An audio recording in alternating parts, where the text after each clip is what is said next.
Mwami Yesu ashimye, gwifurije amahoro y'Imana ko abana nawe aho uri hose kandi n'ibyo urimo gucamo Uwiteka akureba akugirire neza. Jye turi kumwe nitwa Jean d'Arc, nejejwe n'Imana mu mutima wanjye wo kongera kubana namwe muri uyu mwanya mwiza aho dusangira ijambo ry'Imana kuri uyu munsi wo kwa gatatu. Tugiye kuganira ijambo ry'Imana rivuga ngo gukorera Imana. Gukorera Imana ni ukuyikora tuyumvira, ni ukugendana nayo twicisha bugufi, ni ukuyikora tuyubaha, ni ukuyikora dukora ibyo gukiranuka, ni ukuyikorera tugendana ingeso nziza. Ijambo ry'Imana ry'uyu munsi turarisanga muri Yosuwa igice cya 24 umurongo wa 14. Reka dusome ijambo ry'Imana mu izina rya Yesu. Nuko noneho mwubahe Uwiteka, mumukorere mu by'ukuri mutajyajya, kandi mukureho za mana ba sogokuruza banyu bakoreraga hakurya ya rwa ruzi no muri Egiputa. Mujye mukorera Uwiteka. Amen. Imana yacu nishimye, Imana yacu nishigwe hejuru. Hano ni Yosuwa mwene Nuni, ngo yararimo kwihanangiriza Abisiraheli ngo ati mukorere Uwiteka wenyine, ntihakagira indi mana mukorera, mukorere Uwiteka. Ntihakagira imana musenga, musenga Uwiteka. Ntihakagira imana mwiyambaza mu gihe cy'amakuba, mujye mutabaza Uwiteka, kuko Uwiteka yabagwaniye intambara nyinshi zikomeye. Aha rero Yosuwa ngo yarageze mu myaka 110, ngo igihe cye cyo gutaha cyari kigeze. Mu yandi magambo gupfa kwe kwari gusohoye, kugira ngo Uwiteka muruhure imiruho n'imihati byo muri iyi si. Ngo niho yakoranije ngo imiryango y'Abisiraheli yose, abakuru arabateranya, abacamanza arabateranya, mbese imiryango yose y'Abisiraheli ngayiteraniriza i Shekemu, ababwira ukuntu Uwiteka yabagwaniriye, ababwira ukuntu Uwiteka yabakuje amaboko akomeye muri Egiputa, ababwira ukuntu Uwiteka yagwanije abanzi babo akabanesha atari kubw'amaboko yabo, atari kubw'imbaraga zabo cyangwa se indwaro bari bafite, ariyo macumu n'imiheto. Yosuwa arababwira ati dore Uwiteka bageje mu gihugu yabasezeranije, iki gihugu cy'i Kanani, ngo ni igihugu cy'amata n'ubuki. Nimukigera mumwere kugira ngo muhage mwibagirwe Uwiteka, ngo mutegwe n'ivutu nimurangiza mwitotombera Uwiteka, cyangwa se ngo mukorere izindi mana. Ngaho uko mukorere Uwiteka wenyine, ngo kandi mumukorere mumwubaha, mumukorere ngo mu by'ukuri mutajyajya, ngo kandi ngo mukure za mana ba sogokuruza banyu ngo bakoraga bari hakurya ya rwa ruzi, ngo cyangwa se muri Egiputa. Arababwira ati nyabuneka mukorere Uwiteka. Nshuti z'umusaraba, hari Uwiteka tugirira neza, hari Uwiteka dukiza akaga, akadukura mu bukene, akadukura mu buyobe, akadukura mu gihugu cy'umwijima, akadukiza ibyaha. Twakumva ko twagiriwe neza, Imana ikaduha imbano y'umwuka, y'uburondozi, yo guhanura, abandi ikabaha ubukire, abandi ikabasiga ubwiza, ikabaha icyubahiro. Nyuma twarangiza tugateshuka tukava mu mategeko y'Uwiteka. Ariko uyu munsi wa none Uwiteka yongeye kutwibutsa anyuze mu ijambo ryayo ngo twere kumwibagirwa, twere kumusuzugura, twere kumwubahuka, ahubwo tumwubahe tumukorere, ngo kandi tumukorere mu by'ukuri, ngo kandi tumukorere tutajyajya, tumukorere ndabunebwe, tumukunde ndabunebwe, tumukorere twishimye. Kandi reka mbabwire inshuti z'umusaraba, gukorera Imana ntabwo ari mu rusengero gusa. Aho uri hose ugomba kuba ambasaderi wo mu ijuru, kuko ubu present igihugu cyo mu ijuru. Ni ukuvuga ngo mu byo uvuga witonde, were kuvuga amagambo Uwiteka yakumva akifata ku munwa. Mu byo wamba ambara witonde, wambare wikwize, bavuga ati uyu muntu si mwene wacu, ariko uyu muntu ni umukristo, uyu muntu ni umuntu w'Imana, arajya mu ijuru. Hari igihe abantu bambara bo hanze bakavuga ati uyu ni umugenzi, hari igihe bumva ibyo avuga bakavuga ati uyu ni umugenzi, ariko ntabwo turi ab'isi ngo twigenge, ntabwo turi abagenzi b'ab'isi, ahubwo twebwe turi abagenzi bajya mu ijuru. Ijambo ry'Imana ririmo kutubwira ngo twubahe Uwiteka, ngo tumukorere mu by'ukuri tutajyajya, twumvire amategeko n'amateka by'Imana yacu, twitandukanye n'ibidafite umumaro, tugendane nayo, kuko Imana izatugororera, Imana izatugirira neza. Abisiraheli yabagiriye neza, ibaha Kanani, ibakiza abami, ibakiza ababagiraga nabi, ibakiza ba Farawo, ibakiza abanzi babo, ibakiza abakomeye n'aboroheje. Kubw'umwuka Uwiteka arabagwanirira.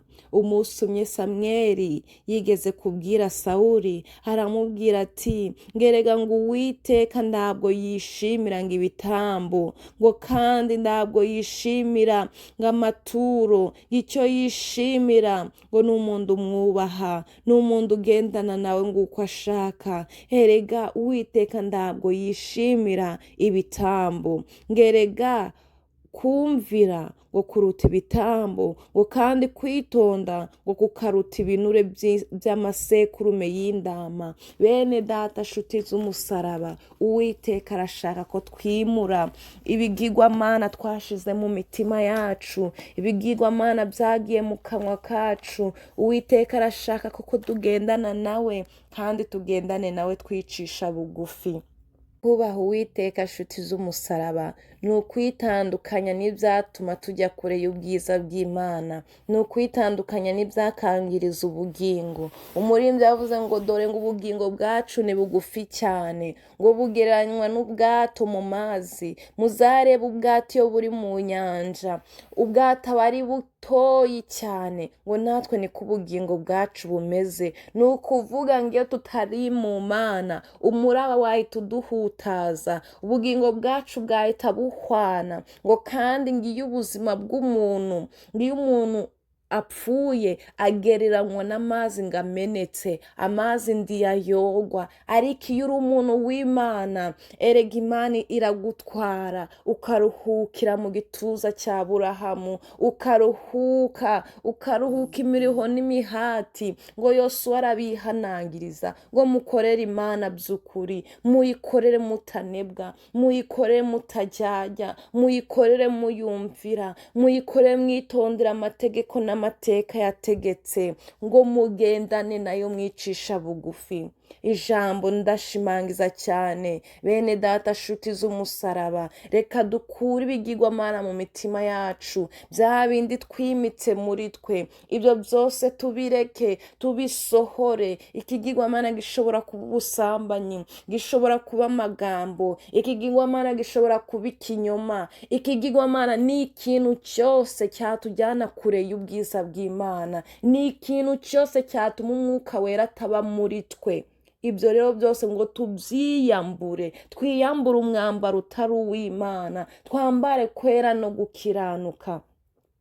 Umwami Yoseya ngo ni umwami wimye ingoma afite imyaka 8, ngo uyu mwami yagendeye mu ngeso nziza z'Uwiteka, ngo akurikiza ingeso za segokuruza Dawidi. Uwiteka aramwishimira. Abandi bami bari barubatse ibigirwamana, umwami Manase ngo akora ibyangwa n'amaso y'Uwiteka, yimika ibigirwamana, babishakira imibavu, babyokereza imibavu. Ariko ngo uyu Yoseya we yimye ingoma. Niba wifuza kubisoma urabisanga mu Bami ba Kabiri 22, icyo gice cyose, na 23, no mu ngoma za kabiri naho wabisangamo ibice 34 ho biravuga neza birambuye. Ngo ariko ngo Yoseya ngo yatsembye ibigirwamana byose, ngo yihatira gushaka Imana, kandi ayishaka ahinda umushitsi, ayishaka afite umubabaro, kuko ngo barimo gusana ngo inzu y'Imana, ngo babonye ngo igitabo cy'amategeko, asanga ukuntu abami bakoze umurimo w'Imana, asanga uko umurimo w'Imana wagombaga gukorwa neza, ngo ariko asanga mu gihe cye abantu bari kuramya za Bayali, bari kokereza imibavu za Bayali, ngo ashishimura ngo imyambaro ye, ngo arababara, aravuga ngo nimujye kumbariza Uwiteka ni iki twakora kugira ngo Uwiteka yongere atugarukemo. Uwiteka nawe aramusubiza anyuze mu muhanuzi, ngo niko kuvuga ngo asezeranye n'Imana ngo kuyikurikira, ngo ahita asenya ngo ibizira byose, ibicaniro bya Bali ngo arabisenya. Nk'uko kubisenya bene data Uwiteka yamusezeranije ngo kumusangisha ba sogokuruza ngo mu mahoro. Ni ukuvuga ngo Uwiteka yahise amusezeranya ubugingo buhoraho. Bene data, iyo dusenya ibigirwamana, iyo duhunze ibyaha, iyo twihanye, umwuka wera araza akinjira muri twe, umwuka wera araza akatuyobora, umwuka wera araza agafata kontrole y'ubuzima bwacu ndetse n'ubugingo bwacu. Imana irimo kuvugana nawe ndetse ikavugana nanjye ngo tuyubahe, tuyikorere mu by'ukuri, ngo tutajyajya, tugendane nayo dukiranuka, twere kugenda dufashe Bibiliya mu mashakoshi yacu cyangwa se mu ndoki na Bibiliya ya kantike, ngo turi abantu b'Imana kandi imitima yacu ari imikara, kandi iminwa yacu ivamo ibidatunganye, kandi amaso yacu areba ibidatunganye. Yosuwa yavuze ngo mukure ibyo bigirwamana muri mwe, ngo za mana ba sogokuruza banyu bakoraga hakurya ngo muzikure muri mwe. Iyo usomye Yosuwa igice 23 kugeza ku gice cya 24, niho dusanga Yosuwa yarabwiye Abisiraheli ngo njyewe n'inzu yanjye ngo tuzakorera Uwiteka. Yari ari mu myaka 110 kandi arimo gutaha. Ni ukuvuga ngo no mu ipfa rye azakomeza akorera Uwiteka, ngo kandi n'abamukomokaho nabo bakorera Uwiteka. Niba ngo mwebwe Abisiraheli bo mudashaka gukorera Uwiteka, njyewe n'inzu yanjye tuzakorera Imana, tuzakorera Imana ya Aburahamu, tuzakorera Imana ya Isiraheli, tuzakorera Imana ya Isaka na Yakobo. Uyu mwanya urabwirwa, hindura ingeso zawe, hindura intekerezo zawe, ibigirwamana wimitse muri wowe, ibigirwamana uramya ubyiyambure, izo ngeso uziyambure, ayo magambo yiyambure, ubwo bubesha ubwiyambure, ubwo busambanyi ubwiyambure, ubwo bujyajya ubwiyambure, uwo mwambaro w'ubwirabure utawutse urimo ibizenga unuka, uwiyambure Kristo akwambika umwambaro mwiza wera cyane, ugendane n'Imana ya Yakobo wemye, ugendane n'Imana ya Yakobo. Ndakigirwamana kikurimo, navuza ndi ikigirwamana gishobora kuba ubusambanyi, gishobora kuba ubujura, ikigirwamana ni icyaha cyari cyo cyose cyadutanya n'Uwiteka. Aya matelefone yabereye abantu benshi ibigirwamana, tuyajya aho tukayasipendingaho umwanya munini, kugira ngo dufate n'iminota 5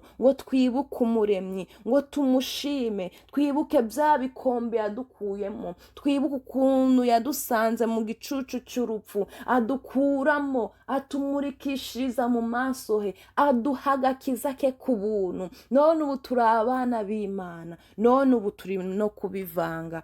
Muze twivangure n'abisi, muze twivangure n'abanyamahanga, muze twivangure, twere gukora ibijyanwa n'amaso y'Uwiteka, twere gukora ibibabaza Uwiteka. Bene data, ngibyo dukora mu mwijima, ibyo dukora habona, ibyo byose nibyo bizadushira mu rubanza. Uwiteka arashaka kukugirira neza, Uwiteka arashaka kugukiza, Uwiteka arashaka kukugirira ibambe. Ndakwifuza kugira icyifuzo ng'icya Yoseya. Yoseya ngo yatsembye ibigirwamana, ngatsemba ngo ibizira byose. Uwiteka atangira gusura Abisiraheli ngo mu gihe cye ngo abantu bakurikiye ngo Imana yakoze ibyiza abantu bakurikira Imana, kuko umwanya yari arimo ngo yari ari kuzana abantu ku Mana, yari ari gukiza imitima ya benshi. Ndakubwiza ukuri, nusenye ibigirwamana bikurimo, nusenye ingeso zikurimo, ukavuga ati Mwami ndakwihereje rwose ubu, ngwino unyobore, ngwino unganze, ngwino undegeke, ngwino uneshereze, ngwino mu mutima wanjye uneshe, utsembe ibyaha byanjye, uneshe ingeso zimbamo, umbindure ururimi, mvuga amagambo yihumure, mvuga amagambo yurutse imitima y'ubwoko bwawe, mvuga amagambo yubaka atari amagambo adasenya, mvuga ibikwiye ibikunezeza, ndebe ibikwiye, undinde kureba ibiteye isoni, undinde kwicara mu ndeko z'abanyamagambo, undinde guhagara mu nzira y'abakobanyi. Ngurahiye Uwiteka ni ukuri ko ari bugusure kandi ari bukuneshereze, kuko Uwiteka yagiriye neza uyu mwami Yoseya, aruhuka neza, aruhuka mu mahoro. N'uyu Yosuwa wavuze yari amagambo twasomye, yaruhutse mu mahoro, ngo yasanze ba sogokuruza be mu bituro, ngo araruhuka. N'ubu arasinziriye, ntabwo yapfuye, ndamukiranutse upfa, ahubwo arasinzira, kuko hari igihe kizagera ngo imbanda ya Kristo ivuge, ngo nivuga Kristo ngo azahamagara ba bandi bose bapfiriye muri we. Natwe abazaba bakiriho azaduhamagara twumve, ariko hazumva ba bandi bagize ute, bamese ibishura byabo mu maraso ya Kristo. Abazumva ni ba bandi bafite imitima iboneye, abazumva ni ba bandi bakora ibyo gukiranuka, abazumva ni ba bandi bitandukanije n'ikizira cyari cyo cyose, bamagana ibigirwamana mu mitima yabo, babikuramo, basenya ibibayari, basenya ibicaniro bya shera, bakora ibyo Imana ishaka. Abo bazumva imbanda, bitinde cyangwa se bitebuke, ndakabuza umukiranutsi azumva imbanda, ariko umunyabyaha wa wundi wabivanze ntabwo azayumva, kandi nayumva uwo munsi azahinda umushitsi. Niko Bibiliya ivuga, ngo hazaba ari umunsi uteye ubwoba w'amateka, ngo bamwe bazazukira ngo ibyishimo, ngo abandi ngo bazuke ngo gukorwa n'isoni. Uwiteka agufashe, were kujya wumva ijambo ry'Imana ngo winangire, were kujya wumva ijambo ry'Imana ukora ibyo ushaka, wumva ijambo ry'Imana uhinduke, witondera amateka y'Uwiteka, ugendane nawe wicishe bugufi, ukunda kubabarira, ukora ibyo gukiranuka. Uwiteka azakugirira neza, Uwiteka azabana nawe. Nanjye navuga ndi, nudakorera Imana ubireke, hari abazayikorera, nanjye nzayikorera, kandi nindayikora nawe uzayikorera. Niba dushaka ubugingo, niba dushaka kubaho neza, nimuze twamagana ibigirwamana muri twe, muze twamagana ibigirwamana muri twe. Uwiteka aragukumbuye wa mwana w'Imana we, Uwiteka aragushaka, aracyateza amaboko. Wasengeraga benshi bagakizwa, wararirimbaga imitima y'abanyamibabaro ikaruhuka, wararirimbaga abagwayi bagakira, wakoraga umurimo w'Imana abantu bakavuga ati mbega umukozi w'Imana. Imana yabyumvira iri mu ijuru ikaguha umugisha, kuko yakwishimiye. Kandi gukora umurimo w'Imana si ukuririmba, si ivugabutumwa no kwera imbuto, kuko ijambo ry'Imana ravuga mu byahishuwe, ngo umwuka nawe aravuga ngo ngo baruhuke imiriho n'imihati yabo, ngo kandi imirimo yabo ngo izabajya imbere ibaherekeje. Mwene data akora neza, nukora ibyaha ibyo nibyo bizaguherekeza, kandi ibyo nibyo bizagushira mu rubanza. Bene data, nasoza mvuga ngo Imana ntabwo yaturemeye ngo itubabaze, ntabwo Imana yaturemeye ngo tuzajye muri gihenomu. Nitwe twijyana muri gihenomu, nitwe twijyana mu bibi, nitwe twijyana mu bidakwiye bidafite umumaro.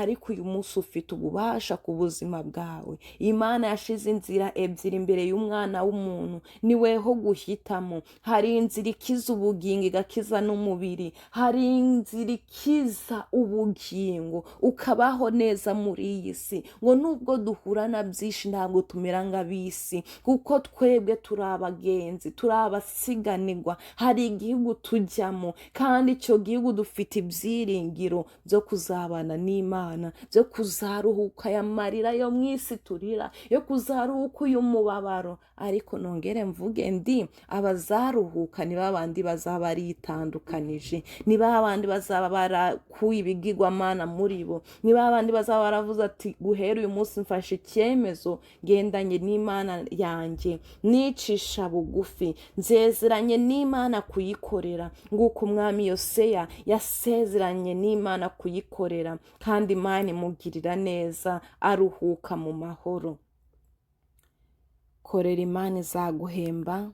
Hindukira Uwiteka akiza ubugingo bwawe, ca bugufi Uwiteka gushira hejuru, ihana ibyaha ubabarirwe, ngwino wibire mu maraso ya Yesu, woge mukire ibyaha, ukire ibicumuro, ukire gukiranirwa. Yosuwa yarababwiye ngo noneho ngo mwubahe Uwiteka, mumukorere mutajyajya, ngo mukure ngo za mana muri mwe, ngo ba sogokuruza banyu bakoraga hakurya ya rwa ruzi, ngo no muri Egiputa.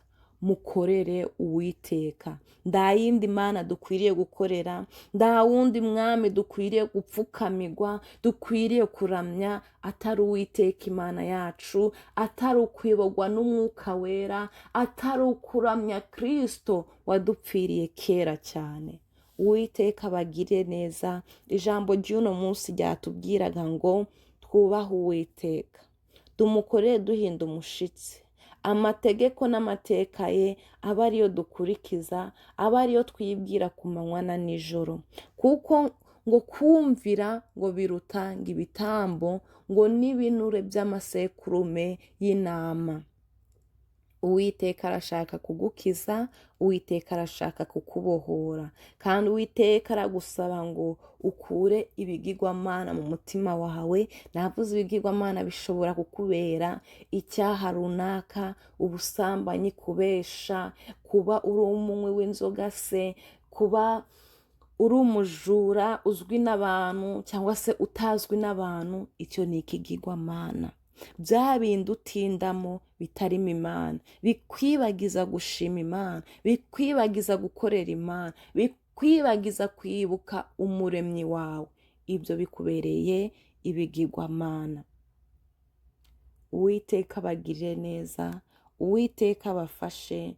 Ijambo ryo kwa gatatu ni iryo: twubahe Uwiteka tumwumvira, kandi tumukorere mu by'ukuri tutajyajya, tugendane nawe twicisha bugufi, kuko imbanda y'Uwiteka izavuga. Yesu agiye kuza, kandi araza vuba.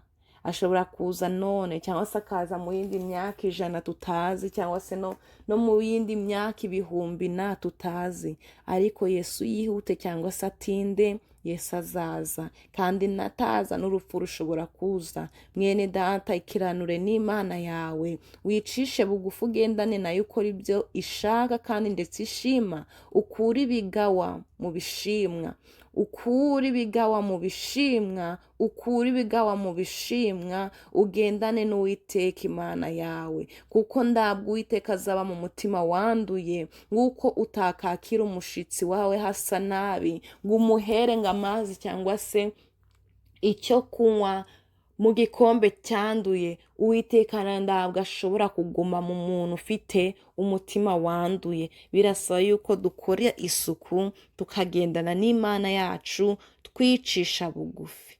Imana y'amahoro ibaha umugisha. Naho kuwa gatatu. Shalom shalom.